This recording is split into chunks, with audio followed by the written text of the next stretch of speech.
Assalamualaikum warahmatullahi wabarakatuh. Saya di sini akan menjelaskan soal kimia industri. Satu, bagaimana prinsip kerja proses destilasi sebelum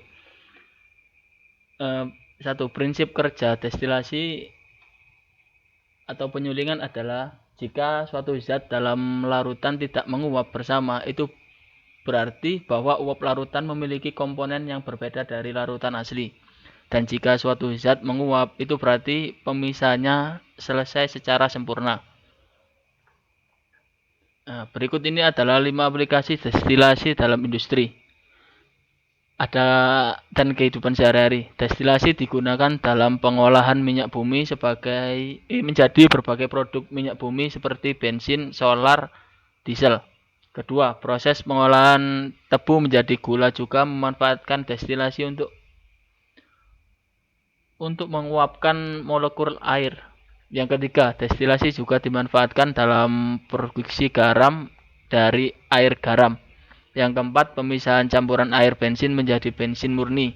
Yang kelima, pemurnian larutan alkohol. Nah, soal kedua, sebagian besar industri kimia menggunakan katalis dalam proses produksinya. Nah, saya akan menjelaskan nomor 2. Peran katalis digunakan untuk mempercepat reaksi kimia tanpa harus menaikkan suhu ataupun mengganggu kesetimbangan kimia. Penggunaan katalis dapat mereduksi biaya produksi dan juga menghemat energi. Dalam bidang industri, katalis digunakan dalam pembuatan asam sulfat dan juga amonia. Pembuatan asam sulfat berupa reaksi kimia yang berlangsung sangat lambat sehingga digunakan katalis vanadium oksida untuk mempercepatnya. Pembentukan amonia juga sangat tidak stabil sehingga katalis besi digunakan agar gas amonia tidak kembali terurai menjadi gas hidrogen dan nitrogen. Ya, pembahasan soal yang ketiga. Jelaskan prinsip dasar adsorpsi pada industri kimia. Prinsip kerja adsorpsi terjadi adsorpsi dikarenakan adanya ketidakstabilan atau dalam bahasa ilmiah dinamakan residual force pada permukaan suatu zat absorben di mana adanya kestabilan itu membuatnya cenderung berkaitan dengan zat lain yang cocok untuk mencapai kestabilan.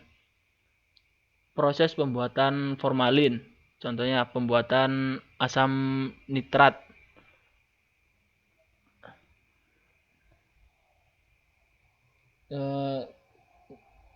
Nomor 4. Jelaskan prinsip dasar absorpsi pada industri kimia. Dan sebutkan proses industri kimia yang melibatkan proses absorpsi beserta contohnya. Absorpsi kimia merupakan absorpsi di mana gas terlalut di dalam larutan penyerap disertai dengan adanya reaksi kimia. Contohnya absorpsi ini adalah absorpsi dengan adanya larutan MEA, NaOH, K2CO3, dan sebagainya. Aplikasi dari absorpsi kimia dapat dijumpai pada proses penyerapan gas CO2 pada pabrik amonia. Nomor 5. Jelaskan diagram alir proses pembuatan asam sulfat dan jelaskan reaksi kimia yang terjadi pada proses tersebut. Nah, kita di sini ada ini ya. Ini diagram alirnya. SO3 atau G, terus H2SO4, H2SO7. Tahap pertama,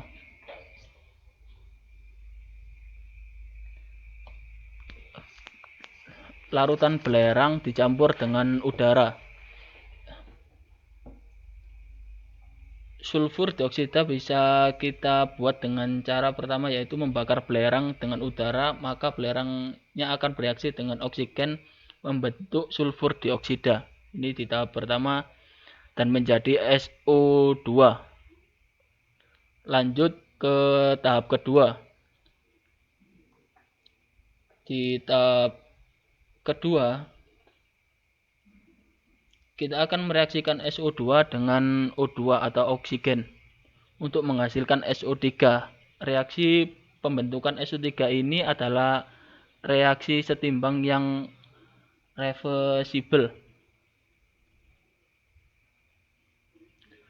Kita panaskan dengan suhu 400 sampai 450 derajat Celcius. Nah, reaksi dalam bentuk setimbang, maka kita bisa mengubah kondisi lingkungan sehingga hasil SO3 yang didapatkan akan lebih maksimal. Berikut yang akan kita lakukan. SO2 dan O2 akan direaksikan untuk membentuk SO3 memiliki perbandingan volume yang sama.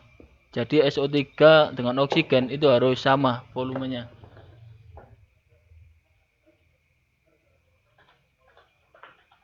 Mengatur suhu. Untuk mengatur suhunya, reaksi pembentukan SO3 dan dari SO2 dan O2 adalah eksotermik dengan perubahan entalpi negatif.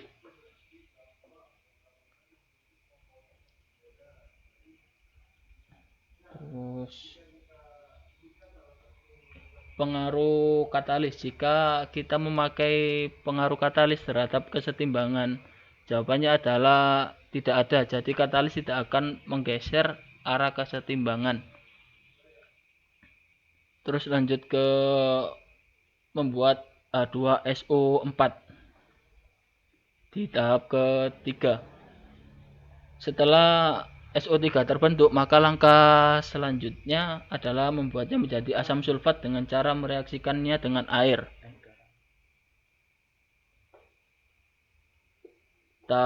Tapi SO3-nya tidak dapat langsung dialirkan ke air karena reaksinya berbahaya, menghasilkan asap yang beracun. Kemudian zat ini baru kita reaksikan dengan air menghasilkan asam sulfat. Jadi untuk mereaksikan SO3 harus menggunakan dengan air supaya gas yang dihasilkan untuk pembuangannya nanti itu tidak jadi beracun dan tidak membahayakan lingkungan sekitarnya. Nah, ini adalah hasilnya H2SO4. Ya, mungkin cukup itu yang bisa saya sampaikan. Terima kasih. Assalamualaikum warahmatullahi wabarakatuh.